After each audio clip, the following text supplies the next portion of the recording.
Hey everybody, Brian back with you at Strong Tower. I'm a functional aging specialist and Z Health movement specialist. I'm excited to talk to you today about a couple concepts surrounding balanced movement. So how much movement we do in certain directions and also balanced postures. So I'm going to give you some tips for how to counteract some of the things that we tend to overdo that might create imbalance. So one thing that we do a whole lot is pretty simple. It's this. We're walking forward. And what happens when we walk forward through space throughout our lives, especially if we're doing like triathlon training, marathon training, we're moving with stimulation in our utricles. It's part of your vestibular system in a forward direction. What we often don't get enough of is going backwards. And if you are a runner, maybe you're doing some marathon training, or maybe you're just really getting into walking and maybe starting to do some jogging. What happens in some of those patterns is we really load the posterior chain. So we load the glutes, the hamstrings, the calf musculature. So the muscles on the back side of the body, or the extensors, often get overused and tight. And why might that be an issue? Well, anytime that we have flexor-extensor imbalance, it can cause problems in posture and muscle tone. If we have right to left imbalance, it can also cause problems in posture and muscle tone. So you're kind of getting the picture here. So what I want to challenge you to do, both for muscle balance but also vestibular balance, is to go forward and back. Try to start incorporating more actual backward walking, or maybe even if you're confident with it and you're healthy, you've been checked with a healthcare provider, maybe even some backwards jogging. Because that's going to balance out that utricle stimulus where we're starting to get some stimulus going back, and we're also loading more of your quads, especially if you were running with this. So if we go forward and then start to accelerate back, now there's an almost alternate or opposite load on the legs, so we're getting less work and a different type of work in the hamstrings and more load or more pushing off with the quad musculature. So really good actually for injury prevention if you are a runner. So that's the first tip. Start to move backwards more consistently. The next tip, let me get my cell phone out here. I don't know if you've seen anybody sitting on the couch like this, their head dropped, or you've seen anybody standing around or walking around like this on one of these little things, right? So the smartphone. What is the smartphone doing to our posture? Well, it's overstretching the extensors on the back side of the neck and upper back. And what that can cause is obviously like forward head posture, looking down too much. So sometimes that becomes more of a chronic pattern. And our visual system and our postural system and our muscles, because they're so closely linked together, don't get enough stimulus going the other direction. So what I want you to do really quick is just an assessment for range of motion. And because our extensors are overstretched, sometimes they don't allow us to go further into flexion, so we actually lose the range of motion going forward, even though that may seem counterintuitive. And we also might lose strength in these neck muscles because they're not necessarily active when the head's dropped like this.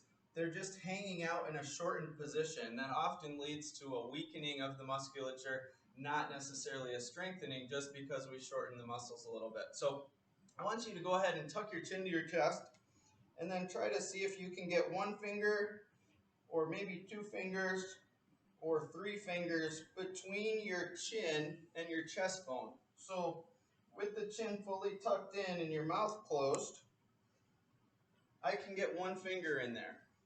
I would like to close that gap even a little bit more, but if you're getting 2, 3, or more fingers in there, I would say that's probably not optimal neck range of motion, and it may lead over time to compensation in posture and maybe instability in the neck. So how can we correct that? I'm just going to show you a couple isometrics, and again, we want you to be healthy before trying these out, and also start gently. So I'm going to tuck my chin and then use both hands on the forehead, and I'm going to push up.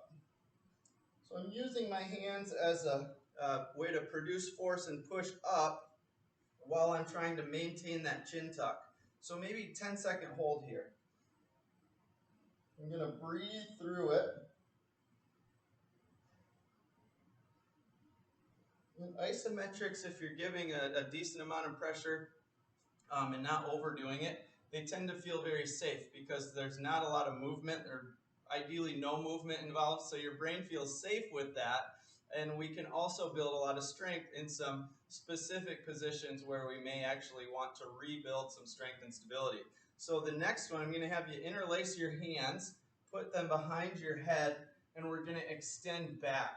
So I'm just trying to push the center of my head straight back into my hands. I want to help make sure that you're thinking you're long or lengthening into this, so we're not collapsing the neck and bending the head back.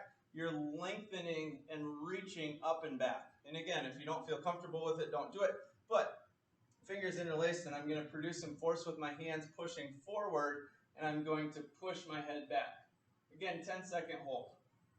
So make sure, again, you're breathing through it, you're lengthening, so staying tall through the spine with this, and thinking about driving the center of your head straight up and back into the hands, okay? So that's a good one to activate the extensors. Now I want you to recheck that range of motion that we started with. So tuck your chin to your chest.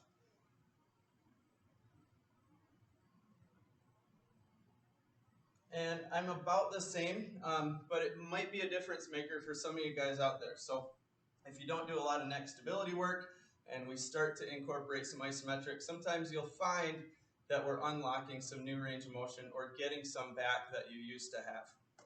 The last one that I want to walk you through today is just some basic extension. So if we are in that tech posture, or the smartphone posture, if you will, we're going to open all of that musculature up through the front of the shoulder, the pecs, and the chest, and also reach and look up. So reaching again through the crown of the head up and back, and extending and opening back up. So taking some deep breaths into extension, and then exhaling back out as you come back forward. So I hope those are refreshing and invigorating things for you. I hope they help your posture, I hope they help your gait, and I hope they help you stay injury-free. Thank you so much. Our goal for you guys is to, with this training system, put the power where it belongs in terms of your health and your wellness, your vitality, your nervous system. Really, we want to put the power back where it belongs, in your hands. So let us know how we can help. Drop a comment. And remember, if you haven't subscribed to the channel or turned on notifications yet, definitely do that so you don't miss out on any new free content. Thanks.